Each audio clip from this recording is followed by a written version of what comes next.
Friends, welcome to my another video. तो पिछले topic में हम लोगों ने देखा कि सार्वजनिक व्यय क्या होता है, उसमें वृद्धि कैसे होती है और उसके वृद्धि होने के क्या क्या कारण है। और आज का जो टॉपिक है वो है हम लोग का सार्वजनिक आय के स्रोत, सोर्सेस ऑफ पब्लिक रेवेन्यू। ठीक है, कि सार्वजनिक व्यय जो होता है उसको व्यय करने के लिए जो पैसा आता है वो कहाँ से आता है और उसका स्रोत क्या क्या है। तो चलिए टॉपिक को शुरू करते हैं। तो सार्वजनिक आय से आशय उस आय से है जिससे सरकार की संपत्ति में वृद्धि बिना दायित्व में वृद्धि किए हुए ही हो जाती है। सार्वजनिक आय के अर्थ को दो भागों में बांटा गया है। पहला है विस्तृत अर्थ और दूसरा है संकीर्ण अर्थ। पहला है विस्तृत अर्थ। इसके अंतर्गत सभी प्रकार की आय व प्राप्तियों को सम्मिलित किया जा सकता है। दूसरा है संकीर्ण अर्थ। संकीर्ण अर्थ क्या होता है? सरकार की केवल वही आय सम्मिलित की जाएगी जिसे लौटाना ना पड़े। ठीक है, क्लियर है। सार्वजनिक आय के स्रोतों को मुख्य रूप से दो भाग में बांटा गया है। वो है गैर कर आगम नॉन टैक्स रेवेन्यू और दूसरा है कर आगम टैक्स रेवेन्यू। ठीक है, तो हम लोग पहले देखेंगे गैर कर आगम क्या है। गैर कर आगम का जो प्रमुख स्रोत है वो निम्नलिखित है। क्या क्या है? पहला है व्यावसायिक आय या सार्वजनिक उपक्रमों से प्राप्त आय। ठीक है, वर्तमान युग में सरकार शांति और सुरक्षा व्यवस्था बनाए रखने के अतिरिक्त अनेक प्रकार की व्यापारिक क्रिया जैसे यातायात, जलापूर्ति, विद्युत, डाक तार आदि जनहित की सेवाएं, विभिन्न किस्म के उद्योगों की स्थापना और संचालन इत्यादि भी संपन्न करती है। इन क्रियाओं से प्राप्त आय व्यावसायिक आय कहलाती है। ठीक है, कि सरकार जो है वो यातायात, जलापूर्ति मतलब कि जलों की पूर्ति करने के लिए, विद्युत उत्पादन में जो होता है वो सब, डाक तार आदि के लिए क्या होते हैं कि मतलब लोगों के हितों के लिए क्या है, सेवाएं देती है और उस सेवाओं के बदले क्या होता है, वो पैसा वसूल करती है। देते हैं ना, हम लोग बिजली का बिल देते हैं, पानी का बिल देते हैं, या फिर जो हम लोग कहीं भी आते जाते हैं ऑटो से, या फिर उसके लिए हम लोग जो पैसा देते हैं तो उसका कुछ हिस्सा, ठीक है, सरकार के पास क्या होता है, मतलब कि जाता है कर के रूप में।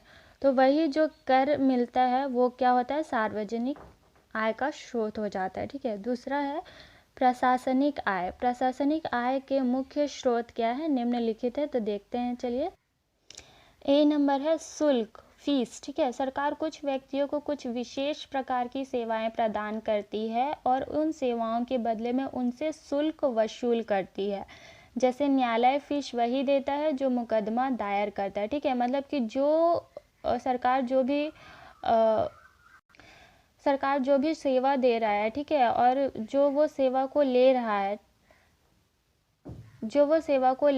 है, तो वो सेवा को लेने के बदले में कुछ पैसा उसको पे कर रहा है, उससे भी सरकार को क्या हो रहा है कि पैसा जाता है। ठीक है, दूसरा है मूल्य, प्राइस। सरकार द्वारा प्रदान की जाने वाली विशेष सेवाओं के लिए मूल्य लिया जाता है। साधारण व्यवसायों की ही भांति सरकार भी व्यवसाय करके सेवाओं का मूल्य प्राप्त करती है। जैसे रेल, डाक तार विभाग में जो धन सरकार को प्राप्त होता है उस सेवाओं का मूल्य होता है। ठीक है, रेल हम लोग जो टिकट खरीदते हैं, रेल टिकट, या डाक, किसी को भी हम लोग को अगर चिट्ठी भेजना होता है, पत्र भेजना होता है, तो उसके बदले हम लोग डाक टिकट खरीदने के लिए हम लोग पैसा देते हैं, तो उसका भी कुछ हिस्सा क्या है, सरकार को जाता है।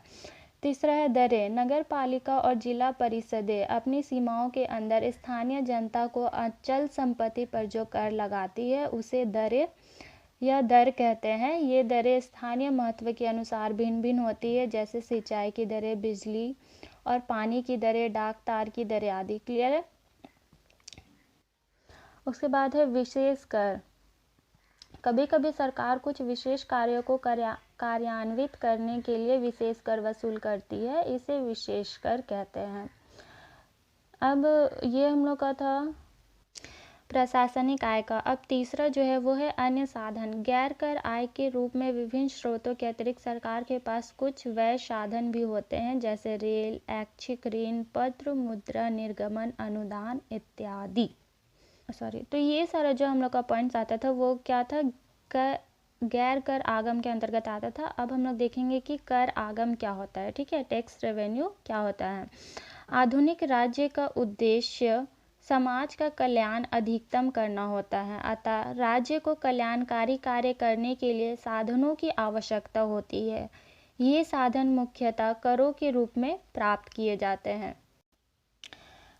कर क्या होता है? कर एक ऐसा भुगतान है जो आवश्यक रूप से सरकार को उसके बनाए गए कानून के अनुसार दिया जाता है। ठीक है, तो टेलर के अनुसार कर सरकार को दिया गया अनिवार्य भुगतान है जो कि करदाता द्वारा बिना प्रत्यक्ष लाभ प्राप्त की आशा के दिए जाते हैं। मतलब कि उसे कर देने से जो दे रहा है कर, उससे उसको कुछ लाभ होगा या नहीं होगा इसका वो कोई आशा नहीं कर सकता है कि हमको लाभ होगा ही होगा, पर उसको कर क्या है? देना ही देना है। ठीक है, अर्थात कर क्या है? एक अनिवार्य भुगतान है जो सरकार व्यक्तियों से सामान्य हित की दृष्टि से प्राप्त करती है और इसके बदले करदाता को कोई प्रत्यक्ष सेवा, सुविधा या वस्तु प्रदान नहीं की जाती। ठीक है,